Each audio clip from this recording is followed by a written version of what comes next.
के लिए मैं कोऑर्डिनेट चैप्टर का एक वीडियो बनाने जा रहा हूँ, ठीक है। क्योंकि मैं ये जो वीडियो बना रहा हूँ वो आपका ये हाफ ईयरली एग्जाम को देखते हुए बना रहा हूँ।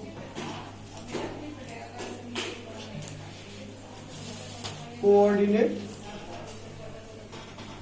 ठीक है।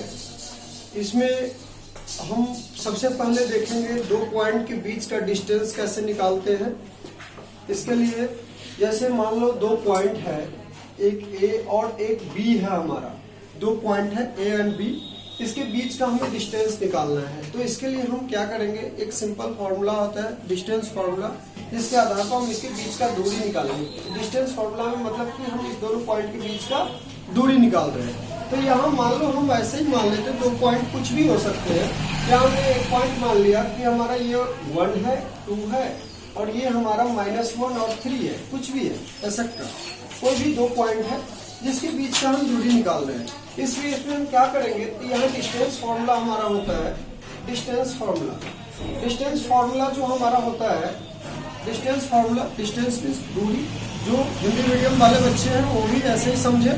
डिस्टेंस फॉर्मूला का मतलब होता है दूरी निकालने के लिए हम एक फॉर्मूला देते हैं जिसे हम डिस्टेंस फॉर्मूला कहते हैं। जैसे डिस्टेंस फॉर्मूला हमारा क्या होता है, तो इसमें हम दोनों का केस कर सकते हैं। कैसे, या तो आप इसमें क्या करो, ये मेन फॉर्मूला ऐसे लिखते हैं जो x2 माइनस x1 इसका whole square plus y2 minus y1 इसका होल स्क्वायर। लेकिन इन केस यदि आप गलती से ऐसा भी कर देते हैं, इसके बदले आप ऐसा भी लिख देते हैं माइनस ये x1 माइनस x2 का whole square plus y1 minus y2 का होल स्क्वायर, तो भी हमारा गलत नहीं होगा। कहीं गलत क्यों नहीं होगा, तो इस केस में भी हमारा ये माइनस का स्क्वायर होगा और माइनस का स्क्वायर होने पे वैल्यू प्लस का आ जाता है।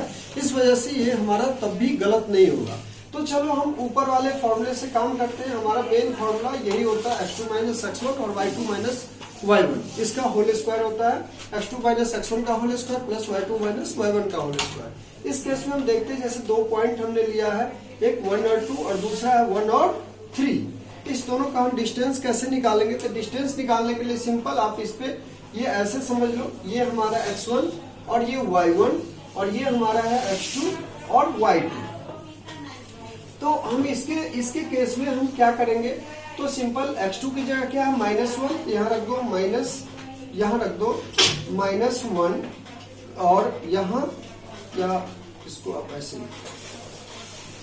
-1 और -1, ये -1 ये x1 और ये फॉर्मूले का माइनस और ये x1 की जगह पे हमने 1 पुट किया, ठीक है। इसका स्क्वायर प्लस का ये तुम्हारा आ जाएगा y2 माइनस y1। y2 हमारा क्या है, तो 3 है और y1 क्या है, 2 है, इसका स्क्वायर हो गया। मीन्स क्या आया, तो जब भी लाइक दो टर्म होते हैं, जैसे प्लस प्लस का मिले या माइनस माइनस का मिले, मीन्स कि आप यदि किसी से 1 रुपीज उधार लाते हैं, फिर से 1 रुपीज उधार लाते हैं, कितने रुपीज हो जाते हैं, -2 का कैरी हो जाती है। मतलब कि 2 रुपये आपने किसी और बंदे से उधार लिया। या फिर आप इनकम होता है 1 रुपये और फिर से आपको 1 रुपये कोई दे देता है, तो कितना बन जाता है, प्लस का 2 बन जाता है। मीन्स कि वो दोनों केस में जुड़ते हैं, लेकिन माइनस के केस में हमारा जो रिजल्ट आता है वो माइनस का आता है और प्लस के केस में हमारा रिजल्ट प्लस का आता है। मीन्स कि आपका ये जो बनेगा ये -2 का स्क्वायर बनेगा प्लस का, यहाँ 3 माइनस 2, तो 3 माइनस 2 का मीन्स 1 बचेगा। मतलब जब आपने 3 अर्न किया, 3 कमाया और 2 कहीं खर्च कर दिया, क्या बचेगा आपके पास, 1 बचेगा। 1 बड़ा है, प्लस वाला यदि बड़ा है तो प्लस का आंसर आएगा। यदि यहीं पर ये हमारा माइनस वाला बड़ा है और प्लस वाला छोटा है, तो इस केस में जो हमारा आंसर आता है माइनस का। लेकिन यहाँ हमारा ये केस है प्लस वाला, यहाँ कोई सिंबल नहीं, मतलब प्लस हाइड ले जाते हैं, तो ये प्लस वाला बड़ा है और माइनस वाला छोटा है, तो यहाँ पे प्लस का 1 बचेगा, जिसका स्क्वायर करने पे आप 1 का स्क्वायर लिख सकते हो। यहाँ पे क्या आ गया, तो यहाँ आ जाएगा हमारा -2 का स्क्वायर का मतलब होता है कि -2 मल्टीप्लाई का -2। मतलब ये जब हम मल्टीप्लाई करते हैं तो मल्टीप्लाई के केस में -1 × -1, तो ये दोनों मिला करके हमारा क्या हो जाएगा, या फिर ऐसे माइनस मल्टीप्लाई का माइनस जब हम करते हैं तो ये मिलकर प्लस बन जाता है, ठीक है। ये सब तो आपको पता ही होगा कि जब माइनस और माइनस का मल्टीप्लाई होता है तो प्लस बनता है, जब प्लस और माइनस का मल्टीप्लाई होता है माइनस बनता है, जब माइनस प्लस का मल्टीप्लाई होता है तो माइनस बनता है, इतना तो आपको पता ही होगा अच्छे तरीके से। फिर प्लस प्लस हमारा प्लस ही होता है। इस चीज को हमेशा माइंड में रखना है, तभी आपका कोई भी कैलकुलेशन सही तरीके से हो पाएगा। ठीक है, चलो हम इसको अरेंज कर देते हैं। यहाँ देखो, अब यदि -2 है मीन्स की -2 का स्क्वायर का मतलब होता है 2 टाइम -2, मतलब कि -2 मल्टीप्लाई का -2, तो ये क्या मिलेगा हमें? तो अभी हमने बोला माइनस और माइनस ये मिलके प्लस बन गया, 2 2 जा 4 बन जाएगा। तो यहाँ हम लिख देंगे 4 प्लस का 1 का स्क्वायर, तो 1 का स्क्वायर हमारा क्या हो जाएगा? तो 1 हो जाएगा, क्योंकि 1 मल्टीप्लाई का 1, कोई 2 मत लिख देना, यहाँ 1 बचेगा। ठीक है, 1 इंटू 1 2 1 होगा, 1 का स्क्वायर है मीन्स की 1 इंटू 1 है, तो यहाँ हम 1 लिखेंगे ना कि 2 लिखेंगे। ठीक है, तो ये 1 हो गया। अब दोनों को जोड़ दो, क्या मिलेगा? 5। अब 5 का रूट थोड़ा सा समथिंग पॉइंट में निकलता है, तो हम उसको ऐसे ही छोड़ देंगे, हम इसको नहीं निकालेंगे। मीन्स कि हमने इस तरीके से डिस्टेंस फॉर्मूला का क्वेश्चन सोल्व करना है। अब चलते हैं हम आपके एनसीईआरटी 7.3 पे। ये यदि आपने नोट नहीं किया तो नोट कर लो। ठीक है, इसमें आप 7.1 पे हम चलते हैं। 7 चैप्टर आपका कोऑर्डिनेट है। ये विशेष तौर पे हम सीबीएसई के जो हाफ ईयरली एग्जाम है उसको देखते हुए बना रहे हैं कि जिन बच्चों का ये वो बच्चे जरूर कर ले इसे। ठीक है, यहाँ एनसीईआरटी का कुछ ही क्वेश्चंस होते हैं, जैसे 10 ही क्वेश्चंस होंगे, वो 10 में से 10 मैं किसी चीज को इम्पोर्टेंट, सबको इम्पोर्टेंट ही समझ के चलना है। ये नहीं सोचना है कि ये क्वेश्चन ही आएंगे या ये क्वेश्चन ही आएंगे, क्योंकि 10 क्वेश्चन होते हैं, वो 10 के 10 जब अच्छे तरीके से पढ़ लोगे तभी आप अच्छा कर पाओगे। ठीक है, फिर मैं इसके बाद में अगले जो दूसरा एक्स्ट्रा एक्सरसाइज है उसका भी वीडियो इसके बाद बनाऊंगा, लेकिन पहले आप एक चैप्टर का मतलब एक एक्सरसाइज का ढंग से कर लो, उसके बाद मैं दूसरा भी वीडियो अपलोड करूंगा, वो जरूर देख लेना। अब हम चलते हैं, इसको मिटा देते हैं।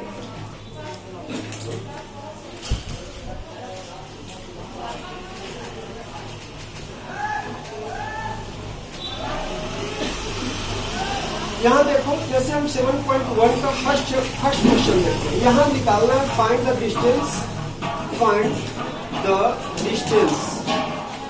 डिस्टेंस बिटवीन 2 पॉइंट,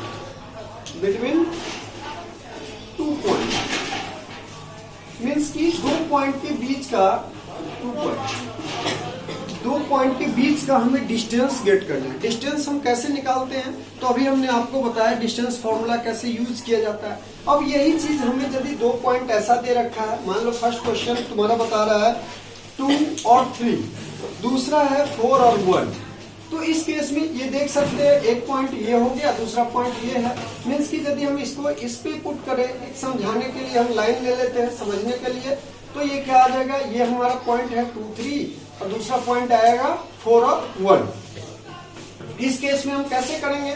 तो यहाँ भी हम वही डिस्टेंस, मान लो सिंपल ए बी लिख देना, ए बी इक्वल टू क्या आ जाएगा?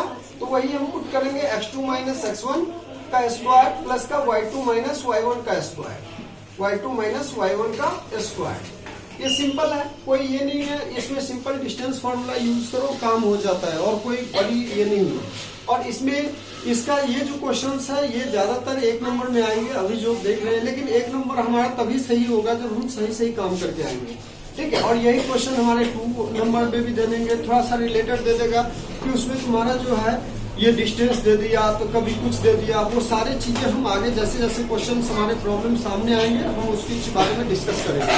ठीक है, अभी इतना देखो तो हम डिस्टेंस फॉर्मूला का यूज करके कैसे क्वेश्चन सोल्व करेंगे। तो ये हमारे जैसे फर्स्ट क्वेश्चन है 2 और 3 पहला पॉइंट है, दूसरा पॉइंट 4 और 1 है। ठीक है, तो जो भी एनसीईआरटी जहाँ जहाँ चल रहे हैं सब आप इसके थ्रू आप कर सकते हो। ये इंग्लिश मीडियम में भी है तो हिंदी मीडियम भी ये नहीं होता। जैसे find the distance between the 2 point means की दो बिंदुओं के बीच की दूरी निकालनी है, इसका मतलब ये हुआ। अब 2 बिंदु क्या क्या है? तो ए और बी 2 बिंदु हैं, इसके बीच में 2 पॉइंट के बीच का डिस्टेंस निकालना है। ठीक है, यही जो डिस्टेंस है इसको हम डिस्टेंस मतलब इसी के बीच का गैप का ये निकालने हैं हमें, ये कितनी दूरी है इस चीज को निकालना है, तो इसको हम गेट कर रहे हैं। तो इसके लिए हम क्या करते हैं, तो दोनों पॉइंट का x2 माइनस x1 का स्क्वायर और y2 माइनस y1 का स्क्वायर कर रहे हैं। ये क्या आ जाएगा हमारा 4 माइनस 2 का स्क्वायर और प्लस का आ जाएगा हमारा 1 माइनस 3 का स्क्वायर।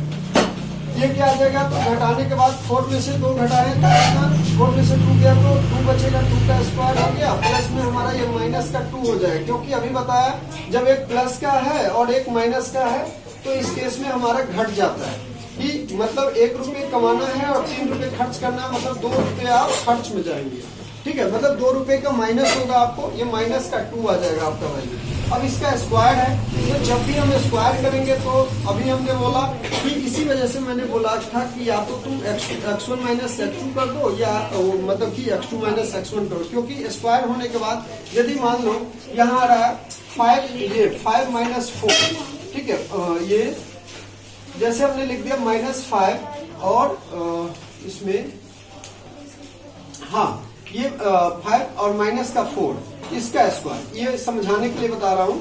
और फिर इसी चीज को हम लिख दे उल्टा करके 4 और ये माइनस फॉर्मूले का माइनस और ये वाला माइनस, मतलब कि आप माइनस का 5 लिख दो, ठीक है, ये इसका स्क्वायर मीन्स कि क्या आ जाएगा 4 प्लस का 5 का स्क्वायर, ठीक है, तो यहाँ आ जाएगा 9 का स्क्वायर मतलब 81 होगा, और इस केस में भी हमारा क्या आ जाएगा 81 का स्क्वायर मतलब माइनस का 9 का स्क्वायर, और इसको भी यदि करेंगे तो -9 इंटू -9 मतलब कि ये भी आ जाएगा प्लस का 81, तो बोथ केस में हमें 81 मिल रहा है। इस वजह से हमने बोला था कि तुम उल्टा भी घटाओगे, लेकिन जब उल्टा करोगे तो दोनों को कर देना कि मतलब यहाँ x1 माइनस x2 और यहाँ भी y1 माइनस y2 करना, यानी कि एक को ले लेंगे एक को नहीं, तो ये तुम्हारा गलत होगा, देखने में भी गलत लगेगा, सब कुछ गलत होगा। चलो हम अभी जो काम कर रहे हैं उसी पर चलते हैं। अभी हमारा जो है ये टॉपिक है, जैसे ये 2 का स्क्वायर करना, मतलब 2 का स्क्वायर का मतलब 2 इंटू 2 करना मीन्स की ये 4 हो जाएगा, फिर हमारा -2 इंटू -2 का स्क्वायर मीन्स की -2 इंटू -2 करेंगे तो ये भी हमारा क्या आ जाएगा 4 आ जाएगा, तो यहाँ आ गया 4 प्लस का 4, ये आ गया √8, या तो तुम √8 छोड़ दो या √8 को हम इसको फैक्टराइज कर देते तो क्या मिलता है 2 4 फिर 2 का 2 आ जाता है, मतलब जब भी ये पेयर है तो पेयर के बदले हम रूट के एक बाहर ले लेते हैं, मतलब ये क्या आ जाएगा तो 2√2 भी लिख सकते हैं, इसको 2√2 लिख देंगे, ये हमारा एक निकल गया, यही डिस्टेंस निकालना है। मैक्सिमम हम इसमें जो काम कर सकते हैं इतना ही करना है, कभी भी जो इसमें पॉइंट की वैल्यू हम नहीं लाते हैं, हम रूट में ही काम करते हैं, रूट में ही हम छोड़ देते हैं। चलो ये हमारा सोल्व हो गया। नेक्स्ट यदि इसी तरीके का दूसरा क्वेश्चन है, ये सेकंड क्वेश्चन देखो, सेकंड हमारा क्वेश्चन क्या कह रहा है, सेकंड क्वेश्चन कह रहा है -5 7 और -1 और 3, जैसे दूसरा पॉइंट है -5 और 7 और इसमें जो है हमारा वो -1 और 3 है, 2 पॉइंट है सेम, वैसा ही क्वेश्चन सेम है, तो तुमसे बन जाएगा, नहीं बनेगा तो हम थोड़ा सा हेल्प करेंगे, ठीक है। इसमें हम क्या कर रहे हैं, तो इसमें 2 पॉइंट के बीच में मान लो ये A और B 2 पॉइंट है हमारा, ऐसा ही समझ लो, ये आ गया एक -5 और 7 आ गया, दूसरा पॉइंट क्या आ गया -1 और 3 आ गया। तो इस केस में हम क्या करते हैं, तो दोनों केस में इसमें भी हम क्या करते हैं AB इक्वल टू ऐसे ही सेम लिख दो, ये डायरेक्ट, या तो तुम फॉर्मूला नहीं लिखना चाहते हो, यदि तुम्हें फॉर्मूला की अच्छे नॉलेज है, पेपर में हमें टाइम बचाने होते हैं, तो पेपर के केस में एक तो हमने पहला बोला कि हमेशा काम हमें D सेक्शन से स्टार्ट करना है, क्योंकि A सेक्शन का क्वेश्चन छूट जाएगा, 4 छूटेगा तब 4 मार्क हमारे कटेंगे, लेकिन यदि हम वही चीज D सेक्शन के एक क्वेश्चन छोड़ देने से हमारे 4 मार्क कट जाएंगे, तो D C B इस तीनों को पहले अटेम्प्ट करना है, देन आके एक सेक्शन A सेक्शन को काम करना है, A सेक्शन नहीं होगा तो अपना तुत्ताबाजी करके आ जाना, ठीक है। तो उस केस के लिए हम ये सोचते हैं कि मैक्सिमम तुम अटेम्प्ट करो, तो इसमें भी हम यही करते हैं कि फॉर्मूला वगैरह यदि हम ये चाहे तो छोड़ भी सकते हैं, लेकिन काम इसी के अकॉर्डिंग करना है और स्पेशली रूप से करना है। जैसे देखो डायरेक्ट मैं फॉर्मूला पे कैसे पुट करूंगा, तो यहाँ जैसे हमारा -1, ये डायरेक्ट x2 के जगह पे हम सीधा लिखते हैं -1 और माइनस, ये फॉर्मूले का माइनस है, ये वाला फॉर्मूले का माइनस है, ये दिमाग में जिसका दिमाग चलेगा और ठीक है, नहीं तो वो फॉर्मूला जरूर लिख लेना। चलो ये फॉर्मूला लिख ही दो, क्योंकि ये तुम्हारा कंफ्यूज ना हो इसके लिए, x1 का स्क्वायर और प्लस का y2 माइनस y1 का स्क्वायर, ये हो जाएगा। तो ये x2 हम देखेंगे, x2 हमारा क्या है, तो ये -1 है और ये क्या है तो -5, तो ये लिख लेंगे -1 और ये फॉर्मूले का माइनस और फिर से -5, स्पेस नहीं है। पसीने कितने